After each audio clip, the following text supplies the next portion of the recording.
మన ప్రభువును మన రక్షకుడైన యేసు క్రీస్తు నామములో మనకందరికి శుభములు. మహాపరిశుద్ధుడు, సర్వశక్తిమంతుడు, సర్వ సృష్టికర్త, యుగ యుగములు జీవించుచున్నటువంటి వాడు. ఆయనను గూర్చినటువంటి జ్ఞానము పరిశుద్ధాత్మ దేవుడు మనకు బయలుపరచునుగాక. దేవుని యొక్క వాక్యమును చదువుతుండగా తన ప్రత్యక్షతలు దేవుడు మనకు కనపరచునుగాక. 119 కీర్తన 18వ వచనము ప్రకారము ఆయన యొక్క వాక్యంలో ఉన్నటువంటి ఆశ్చర్యమైన సంగతులు దేవుడు మనకు బయలుపరచునుగాక. 6వ కీర్తన దావీదు గారి కీర్తన.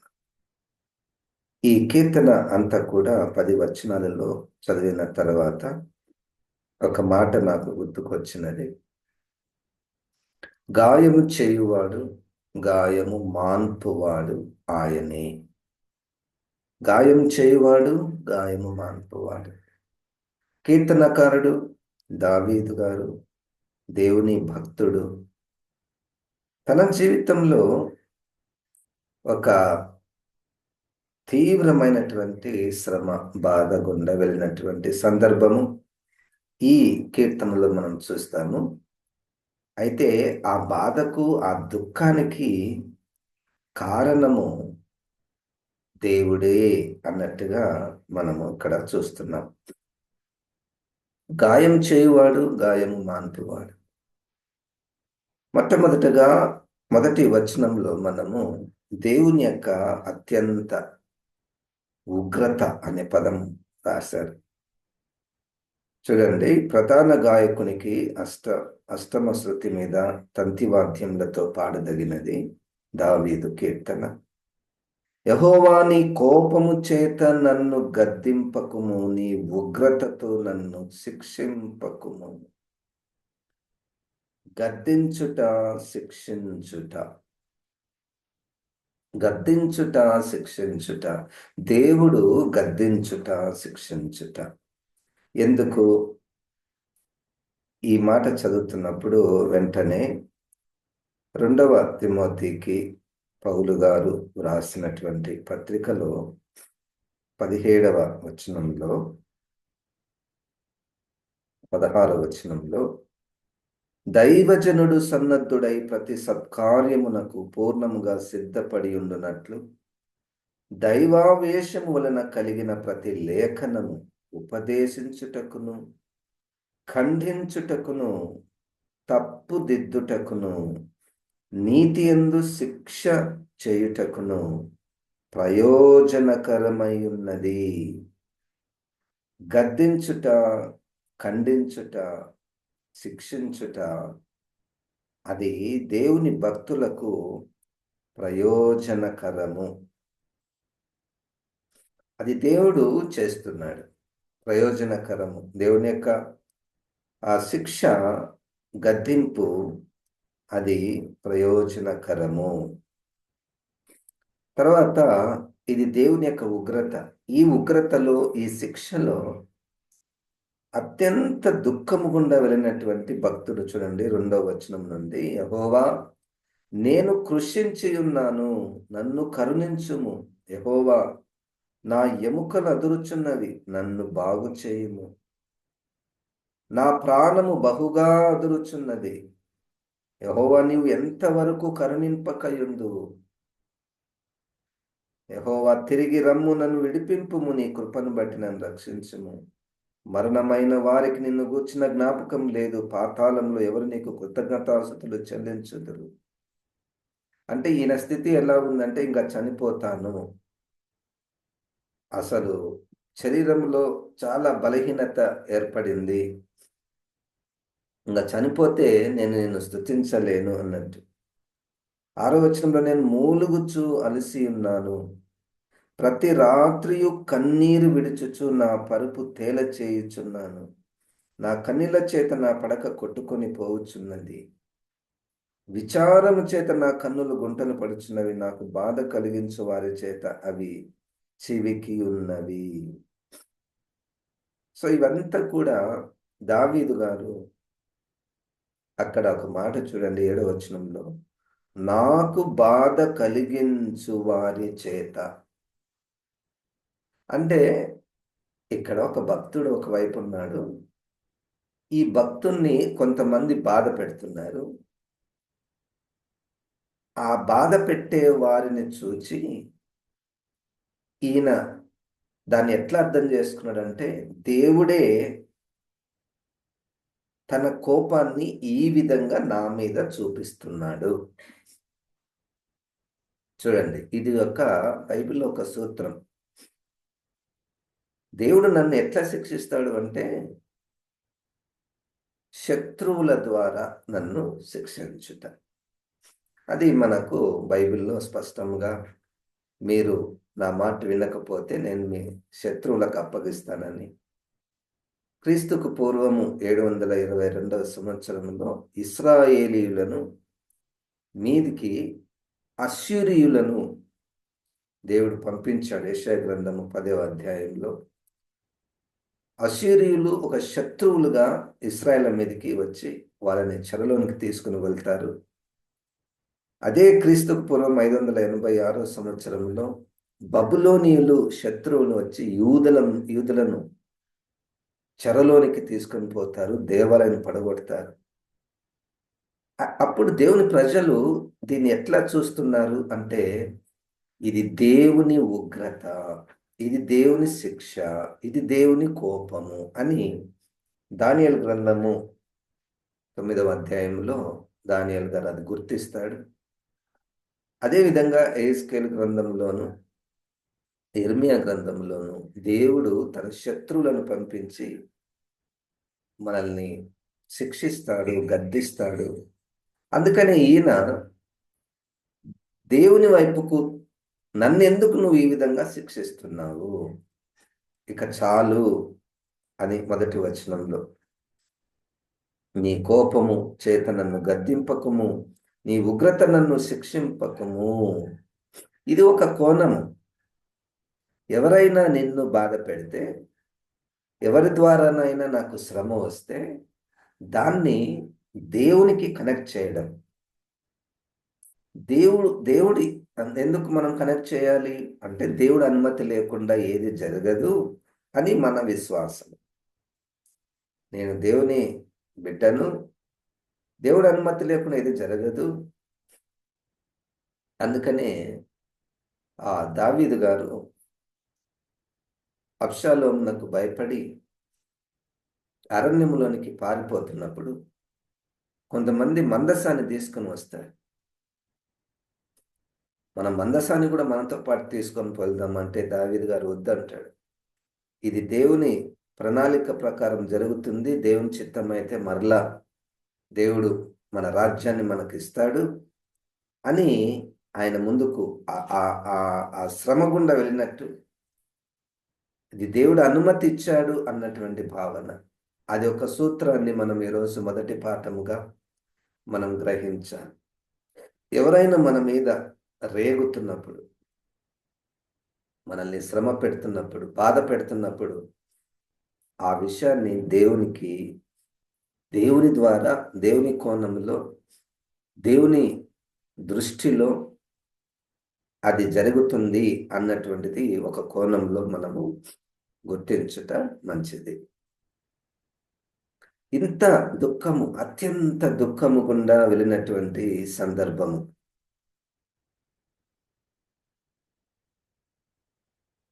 ఇప్పుడు ఆయన ఇక ఎంతో విశ్వాసంతో ప్రార్థన చేస్తున్నాడు.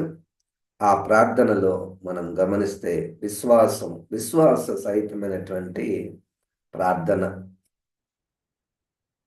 2వ వచనంలో, నన్ను కరుణింపుము, యెహోవా నేను కృషించున నన్ను కరుణించుము, నాపై దయ చూపించుము, నన్ను కరుణించుము అన్నటువంటి మాటలో అది అంటే నేను చాలా బలహీనుడిని, నన్ను చూడు, నా స్థితిని చూడు, నా దుఃఖాన్ని చూడు, నన్ను కరుణించుము ప్రభువా, హ్యావ్ మర్సీ ఆన్ మీ. ఈ పదము చాలా, అంటే దేవుని కరుణ, దేవుని ప్రేమ, దేవుని కృపను మనం ఎల్లప్పుడూ ఆశ్రయించుట, దేవుని దయను ఆశ్రయించుట, అదొక్క మాటని మనం అనగలం.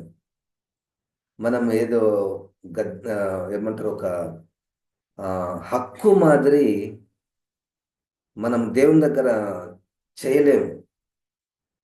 మనం ఇంట్లో మనకు ఒక హక్కులు ఉంటాయి కదా, మనం గట్టి గట్టిగా మాట్లాడుతున్నాం, నాకు ఇది కావాలి, నాకు ఇది కావాలి అని.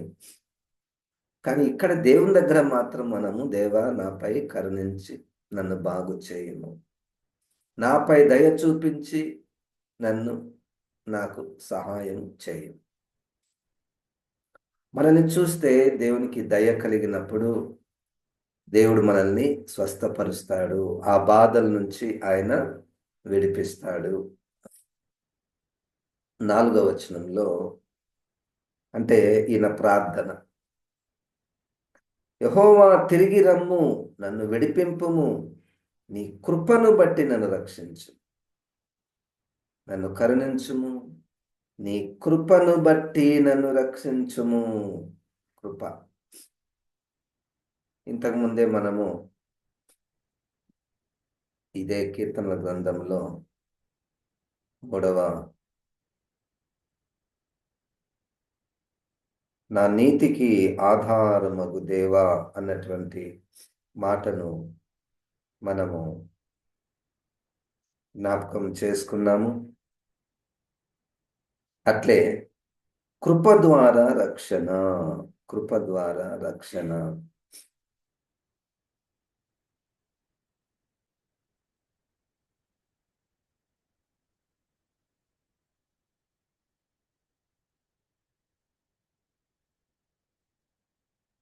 6వ కీర్తనను మనము ధ్యానం చేస్తున్నాము.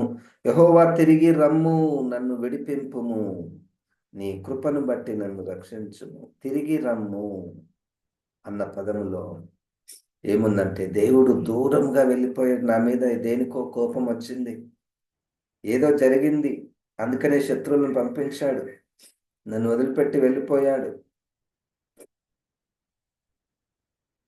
యేస్కేలు గ్రంథంలో ఒక మాట అంటే, యెహోవా యొక్క సన్నిధి దేవాలయము నుంచి వెడలిపోయెను. దేవాలయం నుంచి వెడలిపోయాను. అదే 1 సమూయేలు గ్రంథంలో ఏలి యొక్క కుమారుని యొక్క భార్య అంటది, ఈకాబోద్, అంటే దేవుని యొక్క మహిమ ఇక్కడ నుండి వెళ్ళిపోయింది, దూరం వెళ్ళిపోయాడు, కోపము. తిరిగి రమ్ము ప్రభువా, నన్ను విడిపింపుము. విడిపింపుము అంటే ఒక శత్రువు చేతిలో చిక్కుబడి ఉన్నాడు, చాలా దుఃఖంతో రాత్రంతా ఏడుస్తున్నాడు. పాఠం ఏంటంటే, మనము అనేక సార్లు అనేక కారణాల చేత దుఃఖం ఉంటుంది, బాధ ఉంటుంది. దానికి కారణాలు అనేకమైనటువంటివి ఉంటాయి. ఆ అనేక కారణాలలో ఒక కారణము శత్రువు ద్వారా మనము బాధించబడటము. ఇప్పుడు దాని గురించే మనము మాట్లాడుతున్నాము. శరీర రీతిగా వయస్సు మీద పడిన కొలది కొన్ని శ్రమలు వస్తాయి, బాధలు వస్తాయి, అవి వేరే విషయం. ఇప్పుడు దావీదు గారు అంతగా దేవుని దగ్గర మొరపెట్టడానికి, దేవుని దయను కోరుకోవడానికి, దేవుని కృపను ఆశ్రయించడానికి కారణం ఏంటంటే, ఆ శత్రువు ద్వారా తనకు జరుగుతున్నటువంటి ఈ యొక్క శ్రమ, ఈ యొక్క బాధ. అందుకని ఎప్పుడు ఈ పదాలు, దేవా నీ దయ చూపించు, నీ కృప చూపించుము, నీ కృప చొప్పున నన్ను రక్షించుము, కృప చేతనే మీరు రక్షించబడి ఉన్నారు. దేవునికి స్తోత్రం. కేవలము శరీర శ్రమల నుండియే కాక అందరికీ ఉన్నటువంటి ఒక పెద్ద భారము పాపము అన్నటువంటి భారం. ఆ పాప భారం నుండి మనల్ని విడుదల చేసేది దేవుని కృపనే, దేవుని కృపనే, దేవుని కృపనే, దేవుని యొక్క దయని, దేవుని యొక్క ప్రేమని, దేవుని యొక్క కనికరమే. ఎల్లప్పుడూ దాసుడు యజమాని వైపు, యజమాని చేతుల వైపు చూచున్నట్లు మనం ఎల్లప్పుడూ ఆయన దగ్గర ఆ విధంగా నిలబడాలి. దేవునికి స్తోత్రం. హల్లెలూయా. అడుక్కునేవారు వస్తారు. అడుక్కునేవారు వచ్చినప్పుడు ఆ, వాళ్ళ మనసంతా ఎట్లుంటదంటే, ఆ యజమానుడు, ఆ యజమానురాలు నన్ను చూసి నాపై కనికరం పుడితేనే కదా నాకేమన్నా ఇచ్చేది. కనికరము పుడితే కదా నాకేమన్నా ఇచ్చేది అని ఎప్పుడు ఆ మనసుతో నింపబడి ఉంటారు. మనం కూడా దేవుని దగ్గర అడుక్కునే వారముగా, దేవుని దగ్గర అడుక్కునే వారంగా ఆయన కనికరము, ఆయన దయ, ఆయన కృపను ఆశ్రయించు వారముగా ఉండాలి. అతిశయము, గర్వము అవి ప్రార్థనలో సరిపోవు. ప్రార్థన, దేవుని దగ్గర ప్రార్థన అంటేనే తగ్గింపు కలిగి ఆయన దయ కొరకు. సుంకరి ప్రార్థన, పరిసయ్యుని ప్రార్థనలో, పరిసయ్యుల ప్రార్థనల్లో అది మనకందరికి తెలుసు. అక్కడ గర్వము, అతిశయము, ఇతరులను ఇతరులతో పోల్చుకొని ఇతరులతో పోల్చుకొని మన యొక్క నీతిని, పరిశుద్ధతను బట్టి అతిశయించడము, అది సరైనటువంటి ప్రార్థన కాదు. ఆయన కృపను ఆశ్రయించుట ఎంతో మంచిది. 8వ వచనంలో యెహోవా నా రోదన ధ్వని వినియున్నాడు. పాపము చేయువారులారా మీరందరూ నా యుద్ధ నుండి తొలగిపోవుడి. ఇప్పుడు ప్రార్థనకు జవాబు వచ్చింది. యెహోవా నా రోదన ధ్వని వినియున్నాడు. రోదనలో మాటలుండవు. రోదనలో మూలుగులే ఉంటాయి. ఆ దుఃఖములో ఆయన దేవుని యొక్క కనికరాన్ని, దయను, కృపను కోరుకున్నాడు. పాపము చేయవారులారా మీరందరూ నా యొద్ద నుండి తొలగిపోడి. యెహోవా నా విన్నపము ఆలకించి ఉన్నాడు. యెహోవా నా ప్రార్థన అంగీకరించును. జవాబు. చాలాసార్లు దేవుడు మనకు జవాబునిస్తూ ఉంటాడు. దేవునికి స్తోత్రం. ఆ విషయాన్ని మనము చాలా తక్కువగా తీసుకుంటూ ఉంటాం. చాలా విషయాల కొరకు ప్రార్థన చేస్తుంటాం. అది వచ్చేంత వరకు ప్రార్థన చేస్తాం. వచ్చిన తర్వాత ఎంత కాలం మనము ప్రార్థన చేశామో ఒక దాని కొరకు, నేను అనుకుంటున్నాను అంతకాలము దేవునికి కృతజ్ఞతాస్తుతులు చెల్లిస్తూనే ఉండాలి. ఒక మాటలో దేవా థ్యాంక్ యూ, నాకు మంచి జయమునిచ్చావు, నేను పాస్ అయినాను. పాస్ కాకముందు ఎన్ని రోజుల నుంచి దాని కొరకు ప్రార్థన చేస్తుంటామో మాకు కూడా కొంతమంది చెప్తుంటారు. మా మా బాబు 10వ తరగతి చదువుతున్నాడు అని 10వ తరగతి పరీక్షలు 5-6 నెలల ముందు నుంచే చెప్తూ ఉంటారు. ప్రార్థన చేయండి, ప్రార్థన చేయండి. వాళ్ళు ప్రార్థన చేస్తుంటారు, మేము ప్రార్థన చేస్తుంటాము. ఇక పాస్ అయిన తర్వాత, లేతే జయం వచ్చిన తర్వాత, ఉద్యోగం వచ్చిన తర్వాత దాని యొక్క తీవ్రత, కృతజ్ఞత తీవ్రత, ప్రార్థన తీవ్రతతో పోలిస్తే కృతజ్ఞత తీవ్రత చాలా తక్కువగా కనపడుతుంటుంది. మనము అంతగా, అంటే దేవునికి కృతజ్ఞతాస్తుతులు చెల్లించాలి. అదొక పాఠం. ఎల్లప్పుడూ కృతజ్ఞతాస్తుతులు చెల్లిస్తూనే ఉండాలి. అందుకనే మనం చూసినాం కదా, ఆ, మరణమైతే 5వ వచనంలో మరణమైన వారికి నిన్ను గూర్చిన జ్ఞాపకం లేదు, పాతాళంలో ఎవరు నీకు కృతజ్ఞతాస్తుతులు చెల్లించుదురు. ఆ మధ్య కాలంలో దాదాపుగా 1 సంవత్సరం ఒక స్త్రీ వారి యొక్క కుమార్తె కొరకు పిల్లలు కాలేదు, ప్రార్థన చేయండి అన్నప్పుడు నేను చాలా సీరియస్గా నేను ప్రార్థన చేస్తూ ఉన్నాను. ఈ మధ్య కాలంలో ఎక్కడ కలిశారు వాళ్ళు. కలిస్తే ఆమె కనపడి ఆ, ఆమె కన్సీవ్ అయింది, వాళ్ళ అమ్మాయి కన్సీవ్ అయింది చెప్పినప్పుడు ఒకవైపు నాకు చాలా సంతోషం అనిపించింది, ఒకవైపు ఎక్కడో కొంచెం దుఃఖం అనిపించింది. అంటే వాళ్ళు దాన్ని అంత లైట్గా తీసుకుంటారు.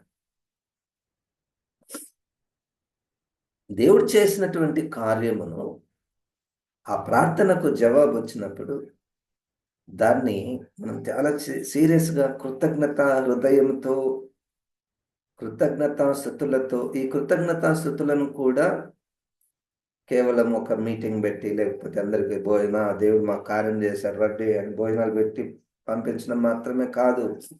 కృతజ్ఞత హృదయంతో నింపబడి ఉండుట, ఎప్పుడు దాన్ని తలపోసుకుంటూ ఉండుట. ప్రభా, నీ దయ ద్వారానే కదా, నీ కార్యం ద్వారానే కదా నాకున్నటువంటి అవమానం అంతా తీసేసావు అన్నటువంటిది ఒక్కరోజు ఒక్క సమయం మాత్రమే కాకుండా మనం ఎల్లప్పుడూ కృతజ్ఞత హృదయాలుగా ఉండాలి.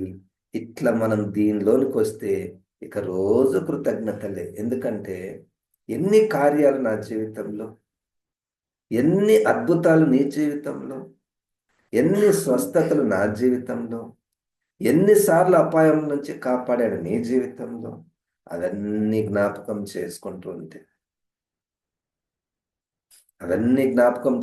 ఉంటే త్రుటిలో తప్పినటువంటి ప్రమాదాలు ఎన్నో. ప్రభా, నువ్వు అక్కడ ఉన్నావు, నన్ను దయ చూపించి, నేను ప్రార్థన చేయకపోయినా నువ్వు నన్ను కాపాడుతున్నావు. దేవునికి స్తోత్రం. నా ప్రార్థన అంగీకరించి ఉన్నాడు, నా ప్రార్థన అంగీకరించును. 9వ వచనంలో యెహోవా నా ప్రార్థన అంగీకరించును. 10వ వచనంలో నా శత్రువులందరూ సిగ్గుపడి బహుగా అదరుచున్నారు, వారు ఆకస్మికంగా సిగ్గుపడి వెనుకకు మల్లుదురు. అది ఒక విశ్వాసం. గనుక గాయము చేయువాడు శత్రువుల ద్వారా గాయం చేయువాడు, గాయము మాన్పువాడు కూడా ఆయన. మనం ఎప్పుడు ఈ మనుషులకు మధ్యలో జరిగిన కార్యాలను మనమే పరిష్కరించుకోవాలని ఎక్కువగా ప్రయత్నం మనం చేస్తూ ఉంటాం. అది తప్పు కాదు, అది తప్పు కాదు. ఒకరి ద్వారా శ్రమ వస్తే, బాధ వస్తే, వారు నన్ను బాధిస్తే నువ్వు ఎందుకు నన్ను ఇట్లా చేస్తున్నావు అని అడగచ్చు. దాన్ని పరిష్కరించుకోవడానికి చాలా ప్రయత్నాలు, చాలా మార్గాలలో ప్రయత్నాలు జరుగుతూ ఉంటాయి. ఈరోజు పాఠం ఏమిటంటే ఆ విషయాన్ని దేవునికి అప్పగించుట. ఎందుకు? ఈ భక్తుడు మనకు నేర్పిస్తున్న పాఠం ఏంటంటే మన జీవితంలో ఏది జరిగినా దేవుని ప్రమేయం లేకుండా జరగదు. దేవుని ప్రమేయం లేకుండా జరగదు అనే పాఠము మనకు నేర్పిస్తున్నాడు. దేవునికి అప్పగిస్తాము. దేవునికి స్తోత్రం, హల్లెలూయా. వెంటనే మానవ స్వభావం ఏమిటంటే మనుషుల మీద, మనుషులు మనకు బాధ నిర్హేతుకముగా ఏ కారణం లేకుండా మనల్ని బాధించేవారు చాలా మంది ఉంటారు. అప్పుడు దేవుడు ఎందుకు ఇట్లా అనుమతించాడో, నన్ను ఎందుకు ఇట్లా శిక్షిస్తున్నాడు, నన్ను ఎందుకు ఇట్లా గద్దిస్తున్నాడు అని దేవుణ్ణి మధ్యలోనికి తీసుకొని రావడము.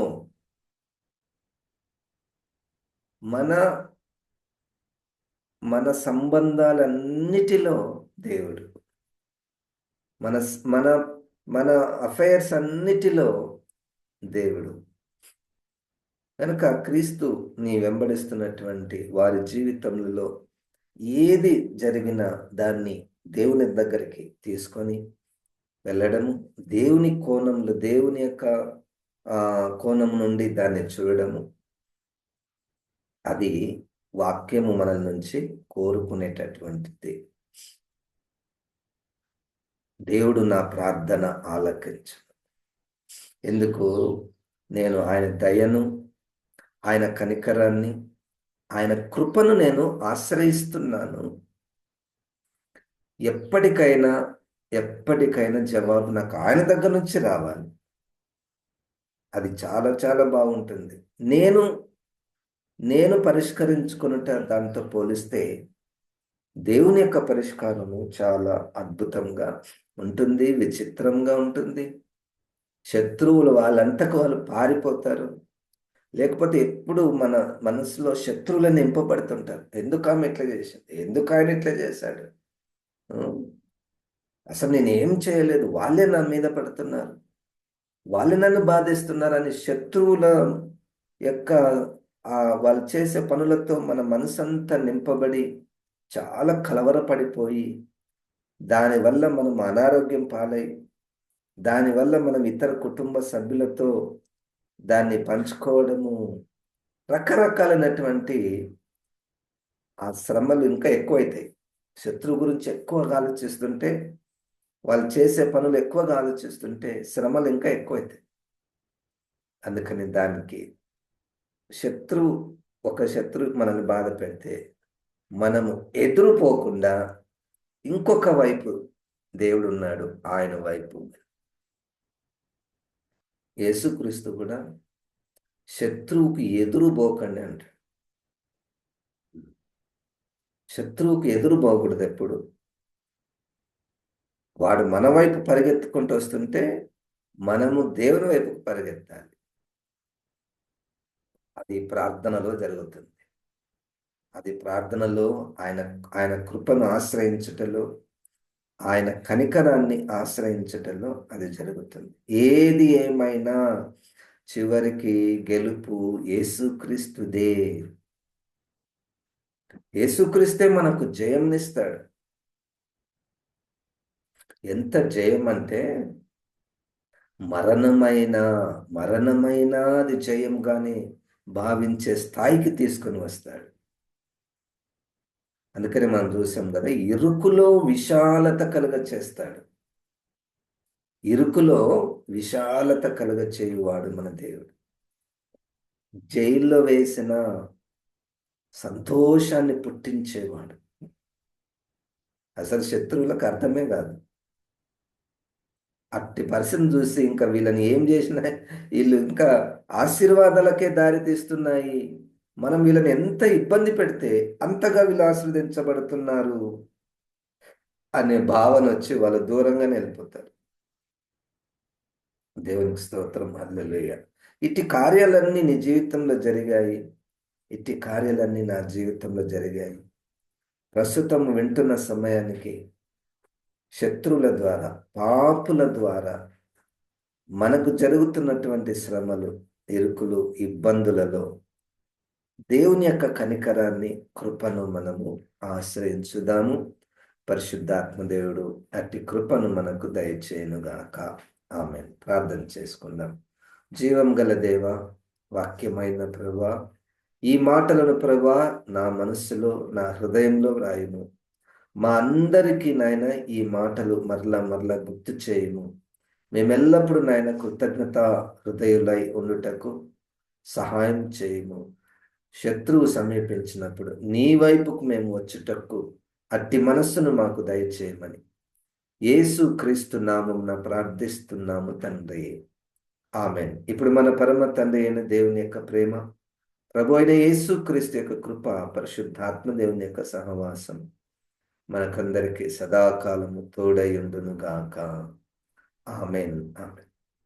దేవుడు మనల్ని దీవించునుగాక.